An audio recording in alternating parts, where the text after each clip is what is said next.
ایک بوڑھی عورت مسجد کے سامنے بھیک مانگ رہی تھی۔ ایک شخص نے اس سے پوچھا کہ آپ کا کوئی بیٹا کمانے کے قابل نہیں ہے؟ تو اس بوڑھی عورت نے کہا کہ ہے۔ تو پھر آپ یہاں کیوں بھیک مانگ رہی ہے؟ بوڑھی عورت نے کہا کہ میرے شوہر کا انتقال ہو گیا ہے اور میرا بیٹا نوکری کے لیے بیرون ملک گیا ہے۔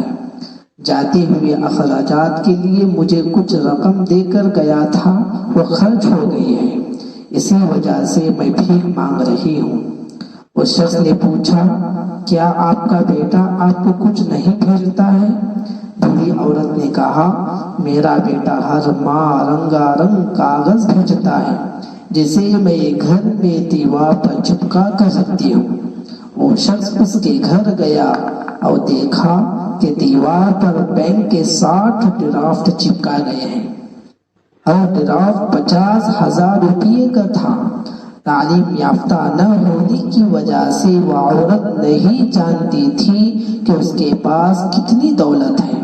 اس شخص نے اسے ڈرافٹ کی اہمیت سمجھا دی تو عورت بہت خوش بھی ہوئی، حیران بھی ہوئی اور پریشان بھی ہوئی کہ دولت ہوتے ہوئے بھی میں بھیک مانگتی پھر رہی ہوں۔ ہماری حالت بھی اس بوڑھی عورت کی طرح ہے۔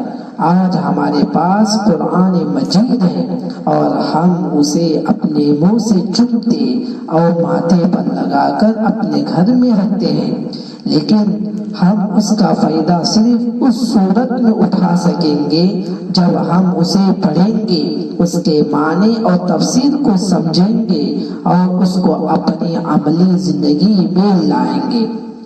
تبھی انشاءاللہ ہماری دنیا اور اس کے بعد کی زندگی دونوں بہتر ہوگی۔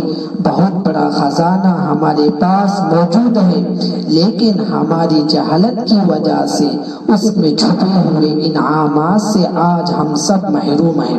اللہ پاک ہم سب کو قرآن پاک کی عظمت کو سمجھنے کی توفیق عطا فرمائے۔